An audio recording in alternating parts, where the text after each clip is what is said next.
Hello student, this is lecture number 12 and the heading is phosphorus. First is occurrence. ये generally मिलता कहाँ है हमें? Occurs in nature in the form of stable phosphates. ये stable phosphate के form में nature में मिलता है. फॉर एग्जाम्पल के लिए एनिमल बोन्स, जो एनिमल बोन्स होते हैं उसमें भी 58% कैल्शियम फॉस्फेट होता है. तो इसका मतलब यहाँ पे फॉस्फेट है, तो फॉस्फोरस हमें यहाँ से भी मिलता है. अब इसके कुछ इंपॉर्टेंट मिनरल्स हैं. तो कौन कौन से मिनरल्स हैं वो? First one is phosphorite Ca3PO4 का whole twice. Second is chlorapatite Ca3PO4 का whole twice CaCl2. And third one is fluoreptite means Ca3PO4 का होल ट्वाइस CaF2. तो इस केस में हमें फॉस्फोरस मिलता है, यानी यहाँ पे फॉस्फोरस की परसेंटेज ज्यादा होती है. And the next heading is allotropes of phosphorus. Allotropes means the physical state in which an element can exist. यानी फॉस्फोरस कितने फिजिकल स्टेट में रह सकता है. द वेरियस फिजिकल स्टेट, जैसे white phosphorus, red phosphorus, black phosphorus, scarlet phosphorus, violet, बहुत सारे 7 होते हैं लगभग.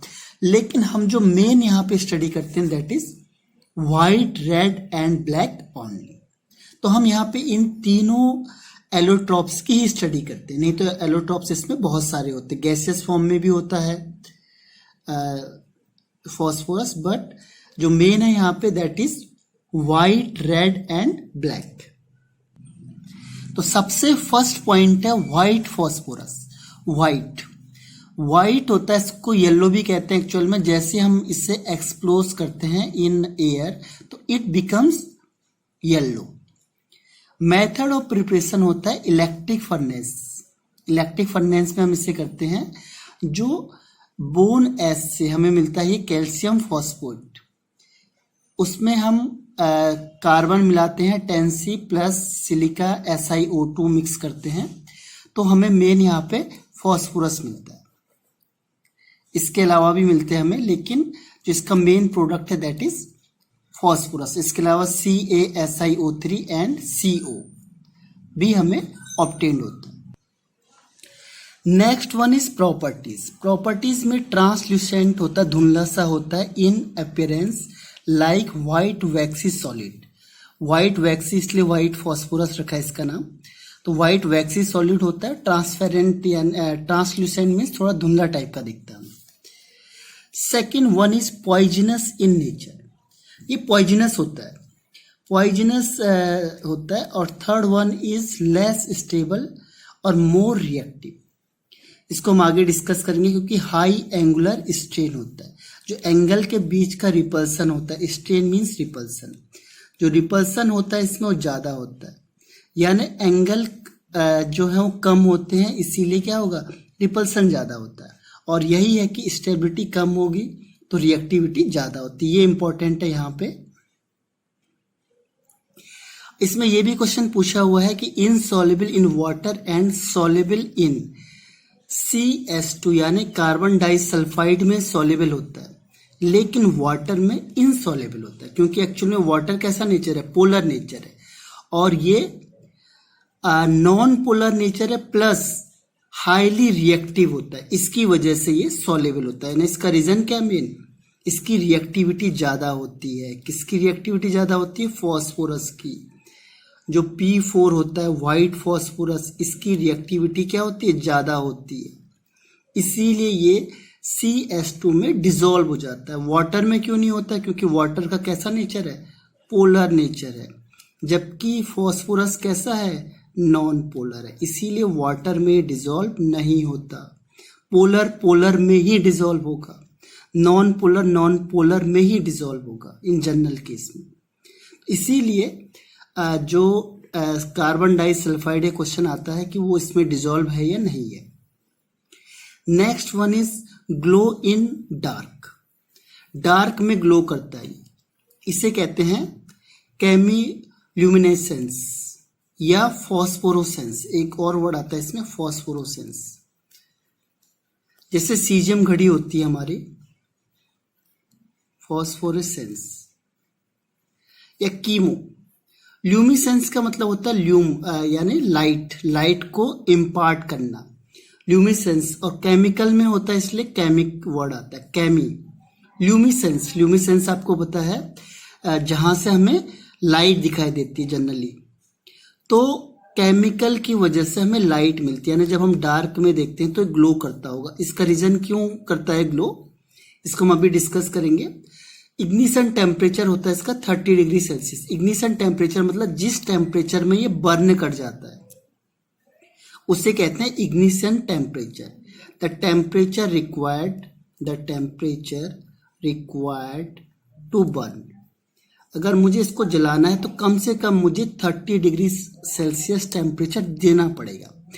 अब इसमें कई लोग मैजिक दिखाते हैं, कैसे? जैसे हम इसे एक्सपोज करते हैं एयर में, it catch fire automatically. Suppose आप व्हाइट फॉस्फोरस को लाए, आपने ऐसे रख दिया इसे, तो ये अचानक यहाँ पे क्या करेगा? कैच फायर, जलने लगेगा। तो ये लोग मैजिक में भी दिखाते हैं। तो इसमें लोग मैजिक दिखाते हैं। मैजिक क्या होता है कि जैसे हमने क्या किया, व्हाइट फॉस्फोरस को, अगर आपने कोई पॉट लिया, वेसल लिया और यहाँ पे आपने व्हाइट फॉस्फोरस रख दिया, तो जैसे ही व्हाइट फॉस्फोरस ऑक्सीजन के प्रेजेंस में आता है, कांटेक्ट में आता है, तो कैच फायर, जलने लगता है ऑटोमेटिकली। इसीलिए ये ग्लो करता है, क्योंकि अगर टेम्परेचर सपोज करो 30 डिग्री से कम होगा तो भी ये क्या करेगा? ग्लो करने लगता है इन डार्क में। तो यहाँ पे ग्लो करने का मतलब क्या है? ऑक्सीडेशन होना। तो जैसे हम इसे एयर की प्रेजेंस में लाएंगे, ये क्या करेगा? Catch fire automatically. आपको कुछ भी नहीं करना पड़ा, ये अपने आप क्या होने लगता है? जलने लगता है। ये लोग मैजिक दिखाते हैं कि देखो ऐसा हो गया। एक्चुअल में क्या बनेगा? ये P4O6 बनता है या P4O10 बनता है। लेकिन क्या है, अपने आप जो फॉस्फोरस है ऑटोमेटिकली बर्न करेगा in the presence of air. तो यहां पे ये बात है, इसीलिए ये डार्क में ग्लो करता है, डार्क में ग्लो करता है। उसे कहते हैं कीमोल्यूसेंस। ये कई बार क्वेश्चन आता है कीमो वाला, कीमोल्यूमिनेसेंस। ल्यूमिनेसेंस का मतलब होता है लाइट, और कीमो मतलब केमिकल, यानी केमिकल रिएक्शन की वजह से ये केमिकल रिएक्शन हुई है और इसकी वजह से लाइट इम्पार्ट करना, लाइट शो करना। क्योंकि जलेगा तो जलने से क्या होगा? लाइट दिखेगी आपको, ग्लो होने लगेगा। इसीलिए क्वेश्चन आता है कि डार्क में ग्लो करता है या नहीं करता है, तो आंसर इज यस। सेकंड है, जैसे हम इसको एयर की प्रेजेंस में लाएंगे, ये क्या करेगा? Catch fire automatically. और थर्ड वन था इसमें, क्योंकि हाईली रिएक्टिव होता है, जो फॉस्फोरस होता है, white phosphorus is highly reactive in nature. तो क्या करेगा? ये तुरंत रिएक्शन कर जाता है। और इसका जो इग्निशन टेम्परेचर है, यानी इतना टेम्परेचर होना चाहिए जलने के लिए, दैट इज 30 डिग्री सेल्सियस। और इसी वजह से इसको जो व्हाइट फॉस्फोरस को होता है, हम उसे वाटर में रखते हैं। ये रीजन है, बिकॉज जैसे ये एयर के कांटेक्ट में आएगा तो क्या होगा? Catch fire. तो कैच फायर से बचने के लिए ध्यान रखना, इसमें क्वेश्चन आता है आपके, उसमें भी है कि हम कौन सा ऐसा सब्सटेंस है जिसे हम वाटर में रखते हैं, capped in water, that is white phosphorus. क्यों रखते हैं? रीजन साफ है, it is highly reactive and catch fire when exposed to air। जैसे हमने इसे एयर में रखा, क्या करेगा ये? It catch fire. तो that is why phosphorus kept in water. Is it clear? I think. Next one is when it dissolve in boiling NaOH। NaOH solution में जैसे हम इसको बॉयल करेंगे, हीट अप करेंगे विथ इनर्ट एटमोस्फियर, जो CO2 होगा या कोई भी इनर्ट एटमोस्फियर होगा, तो गिविंग फॉस्फीन। आपको पता है phosphine is the poisonous gas. Poisonous gas होती है ये, पॉइजनस गैस। तो इसीलिए हम इस रिएक्शन को जनरली नहीं कर सकते लैब में। क्यों नहीं कर सकते? पॉइजनस गैस होगी which is harmful for us, harmful होती है, इसीलिए इसको बहुत सावधानी से करना होता है। और इसीलिए जो केमिस्ट्री होता है इसके लैब में हर एक रिएक्शन को अलाउड नहीं किया जाता है। अगर आपने व्हाइट फॉस्फोरस लिया क्योंकि वाटर में कैप्ट होता है, आपने इसे NaOH के साथ बॉयल कर दिया, हीटिंग कर दी, तो एक गैस निकलती है that is called phosphine PH3, और सेकंड बनता है इसमें सोडियम हाइपोफॉस्फाइड NaH2PO4। तो इसमें ध्यान रखना है phosphine is a poisonous gas, और पॉइजनस गैस होगा तो क्या होगा? It is harmful for us. तो इसीलिए इस रिएक्शन को भी याद रखना, बहुत बार ये रिएक्शन पूछी हुई है, और इस गैस को भी याद रखना, this is very important gas. P4 plus 3NaOH plus 3H2O gives phosphine and NaH2PO4। अब आते हैं हम इसके स्ट्रक्चर पे। स्ट्रक्चर में होता क्या है? P है 1 2 3 4, इसमें P में जनरली 3 बॉन्ड बनते हैं, 1 2 3। इसका स्ट्रक्चर अभी बताता हूँ आपको, पहले ध्यान रखना each phosphorus makes 3 bond, 3 bond होने चाहिए। सेकंड, हर एक फॉस्फोरस में एक लोन पेयर होता है, इसकी ज्योमेट्री टेट्राहेड्रल होती है, हाइब्रिडाइजेशन sp3 होता है, एंगल 60 डिग्री का होता है, और इसी की वजह से ये अनस्टेबल होता है। क्यों? और हाईली रिएक्टिव होता है क्योंकि हाई एंगुलर स्ट्रेन होता है। तो एक बार और समझाते हैं आपको। तो फर्स्ट वन हम स्ट्रक्चर कैसे बनाएंगे इसका, देखो, एक P, दूसरा P, तीसरा P, चौथा P, पहली चीज। सेकंड, हमें इसको कनेक्ट कर दो, इसको इसके साथ, इसको इसके साथ, इसको इसके साथ, इसको इसके साथ।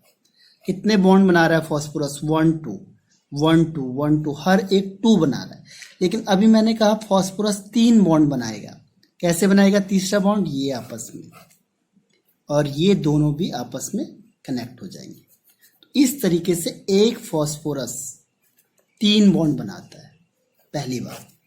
अब इसके बाहर 5 इलेक्ट्रॉन होते हैं, 5 इलेक्ट्रॉन। 3 तो बॉन्ड बनाने के लिए चलेगा, तो क्या होगा? हर एक फॉस्फोरस के पास एक लोन पेयर होगा। कई बार ये क्वेश्चन आता है कि फॉस्फोरस में कितने लोन पेयर होते हैं? Answer is 4 lone pair, 4 lone pair. Third one is, इसकी जो ज्योमेट्री होती है दैट इज टेट्राहेड्रल। इसका जो हाइब्रिडाइजेशन होता है sp3। क्यों? 3 bond pair plus 1 lone pair. तो answer is 4, 4 means sp3 hybridization. और जो इसके बीच का एंगल होता है, इसके बीच का एंगल दैट इज 60 डिग्री, और जो 60 डिग्री होता है, इसकी वजह से क्या होगा? ये आपस में रिपल्सन करते हैं। तो यहाँ पे हम रिपल्सन के लिए एक और नाम कहते हैं एंगुलर। एंगुलर मतलब एंगल की वजह से स्ट्रेन होना, स्ट्रेन का मतलब है रिपल्सन। रिपल्सन होगा, यहाँ पे टेंशन होगी, रिपल्सन होगा, रिपल्सन की वजह से क्या होगा? वो जल्दी टूट जाएगा। इसीलिए ये क्या होता है? लीस्ट स्टेबल होता है, या फिर हाईली रिएक्टिव होता है, जल्दी टूट जाएगा। हाईली रिएक्टिव क्यों है? रिएक्टिव, अपने थोड़ी सी हीट मिली, एयर मिल गया, और ये जल्दी टूट जाता है। इसीलिए P4 तुरंत एयर की प्रेजेंस में आके P4O6 या P4O10 फॉर्म करता है और catch fire, because it is highly unstable, highly reactive. तो that is why phosphorus catch fire in air and kept in water. तो ये पूरा है जो, ये पूरा स्ट्रक्चर पे based. And the second heading is red phosphorus. Red phosphorus कैसे बनता है? व्हाइट फॉस्फोरस से। जैसे मैंने क्या किया, व्हाइट फॉस्फोरस को 573 केल्विन पे हीटिंग करी इनर्ट एटमॉस्फेयर में, ठीक है, CO2 या कोल गैस के, और बहुत टाइम तक, सेवरल डेज तक रखने के बाद जो व्हाइट फॉस्फोरस है वो चेंज हो जाएगा रेड फॉस्फोरस में। यानी व्हाइट फॉस्फोरस से हम रेड फॉस्फोरस बना सकते हैं। अगर सपोज करो फिर भी उसमें कुछ अमाउंट व्हाइट रह गया, तो हम क्या करते हैं कि उसमें NaOH मिलाते हैं। जिससे क्या होगा, फॉस्फीन गैस निकलेगी। वही रिएक्शन है P4 NaOH प्लस H2O, तो इसमें फॉस्फीन गैस निकलती है, ये क्या होती है यहाँ से रिलीज हो जाती है और हमें प्योर रेड फॉस्फोरस ऑब्टेन्ड होता है और इसकी वजह से हमें प्योर रेड फॉस्फोरस उसमें लेफ्ट हो जाएगा, फॉस्फीन गैस वहां से रिलीज हो जाएगी। Next is properties. Iron grey lustre होता है, ऑर्डरलेस होता है, यानी कोई भी इसका स्मेल नहीं होती, ये नॉन पॉइजनस होता है। इसमें ये क्वेश्चन बहुत आता है कि ये इनसॉल्युबल होता है वाटर में as well as in CH2।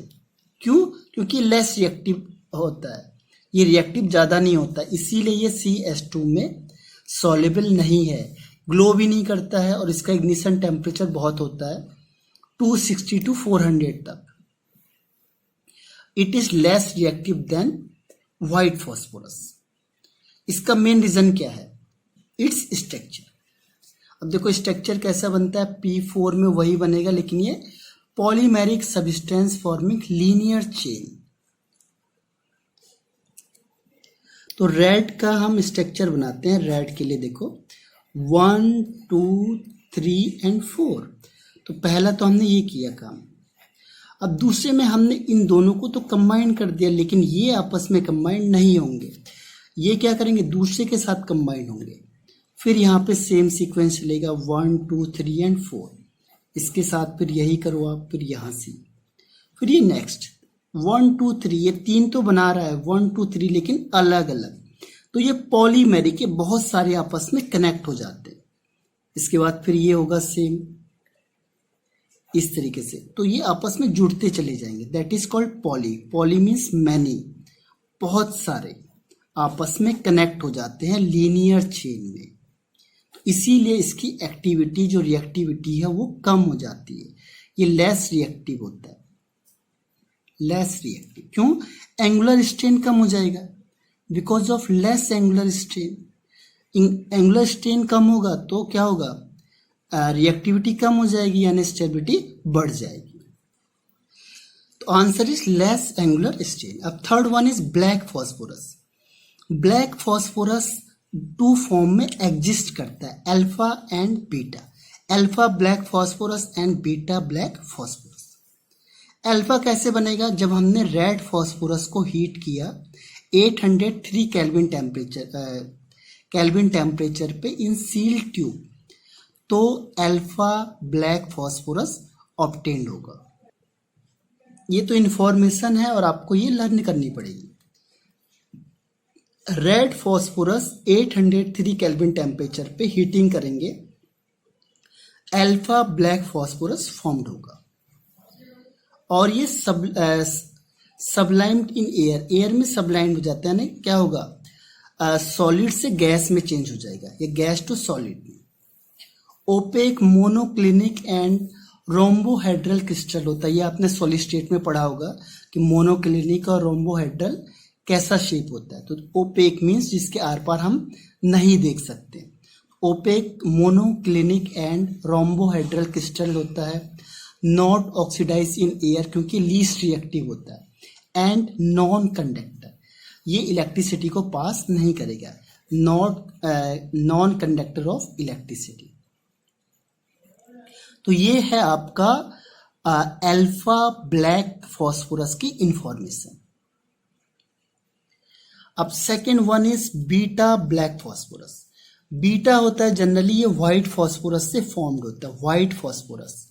White phosphorus को हमने 473 केल्विन पे हीटिंग करी हाई प्रेशर के साथ, तो हमें बीटा ब्लैक फॉस्फोरस ऑब्टेन्ड होगा और it does not burn in air up to 673 kelvin, यानी 673 केल्विन से ज़्यादा इसका इग्निशन टेम्परेचर होता है।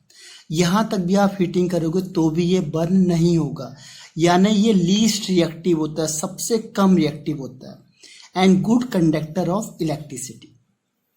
इसका स्ट्रक्चर लेयर होता है, लेयर्ड स्ट्रक्चर लाइक ग्रेफाइट, और जो 2 लेयर के बीच का डिस्टेंस होता है दैट इज 3.68 एंगस्ट्रॉन। अब जो इसका स्ट्रक्चर है हेक्सागोनल स्ट्रक्चर, आपको दिख रहा होगा ये, दिस इज हेक्सागोनल स्ट्रक्चर। और इसमें क्या होता है, एक लेयर ये हो गई, लेयर्ड होते हैं, एक लेयर ये, सेकंड ये, थर्ड ये, फोर्थ ये, जैसे ग्रेफाइट में होता है। बस डिफरेंस क्या है, ये वाला पार्ट, इसका मतलब हुआ ये अपर साइड है, ये ऊपर की साइड है, अबव द प्लेन, ये प्लेन के ऊपर है फॉस्फोरस। बस ग्रेफाइट में क्या था, ओवरऑल प्लेनर स्ट्रक्चर था, प्लेन में था ये, लेकिन यहाँ पे प्लेन में ना होके ये क्या होगा, प्लेन से ऊपर होगा, इस तरीके से उठा होगा।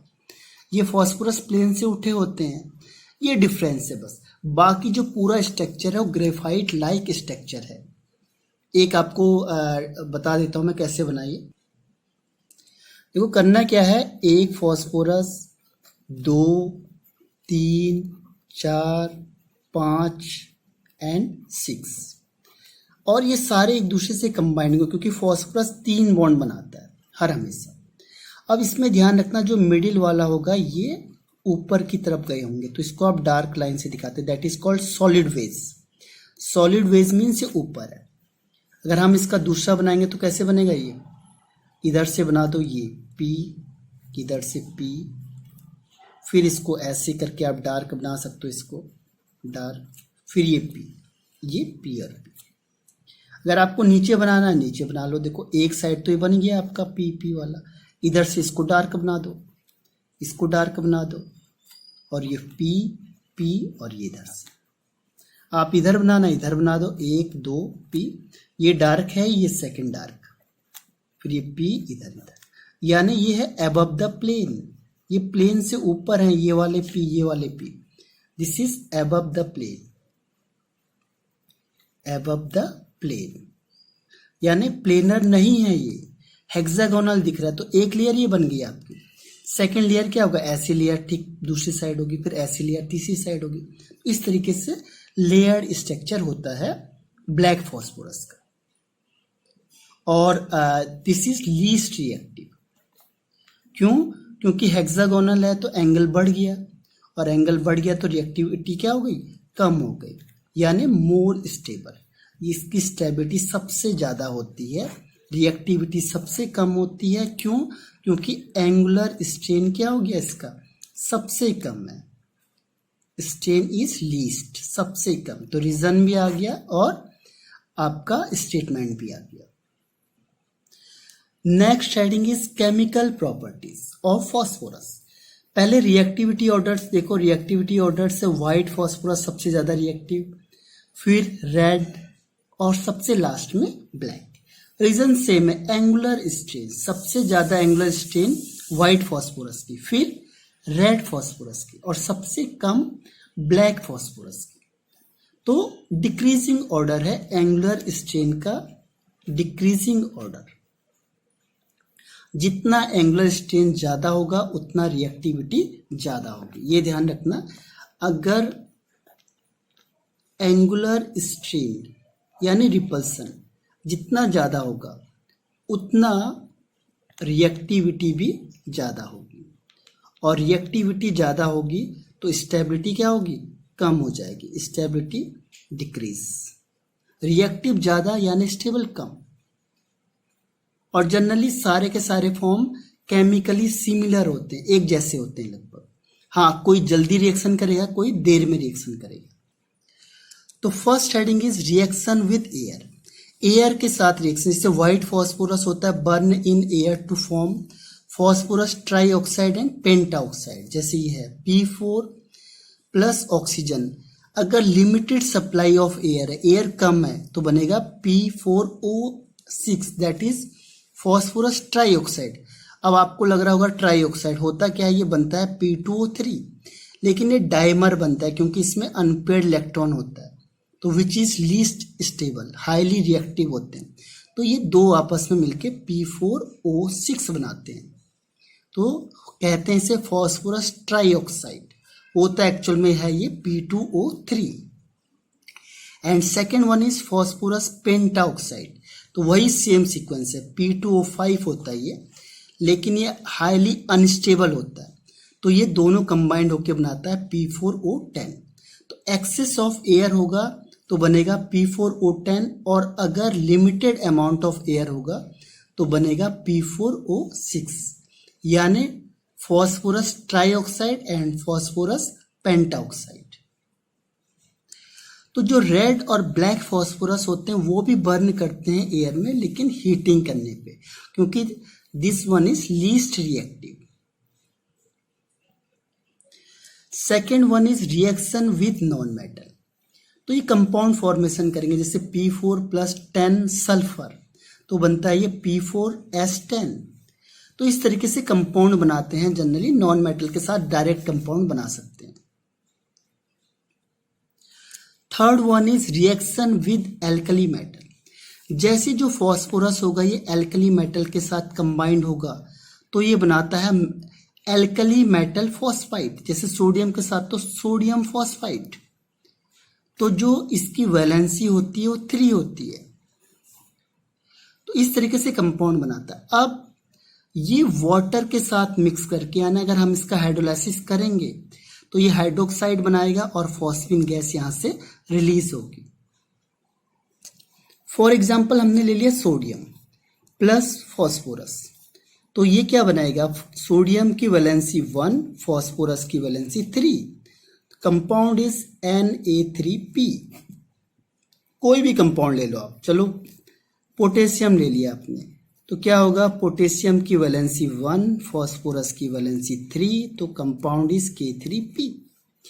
अब जैसे हमने क्या किया, Na3P को वाटर में डाला, तो आपको पहले भी बताया था ये टूटेगा H+ OH- में, और Na+- तो माइनस वाला प्लस के पास और प्लस वाला माइनस के पास, तो ये बनता है NaOH, Na+ का और OH- का। ऐसी फॉस्फोरस माइनस का और H+ का, तो this one is called phosphine gas which is harmful, poisonous gas. यहां से भी हमें पॉइजनस गैस मिलेगी, दैट इज फॉस्फाइन। तो हमने क्या किया, एल्कली मेटल प्लस फॉस्फोरस, तो ये बनेगा alkali metal phosphide, and alkali metal phosphide with react with water to form phosphine gas और base. Next one is reaction with calcium oxide. Calcium के साथ भी हम अगर रिएक्शन कराते हैं कैल्शियम ऑक्साइड के साथ, तो भी हमें फॉस्फीन गैस ही मिलती है। 3CaO + 8P + 9H2 gives phosphine plus CaH2PO2 का होल ट्वाइस। इस तरीके से हमें यहाँ पे फिर फॉस्फीन गैस मिलेगी which is very poisonous. Heating with concentrate HNO3। HNO3 के साथ रिएक्शन करेंगे तो इसे कहते हैं फॉस्फोरिक एसिड। हम आगे इसकी डिटेल में डिस्कस करते हैं।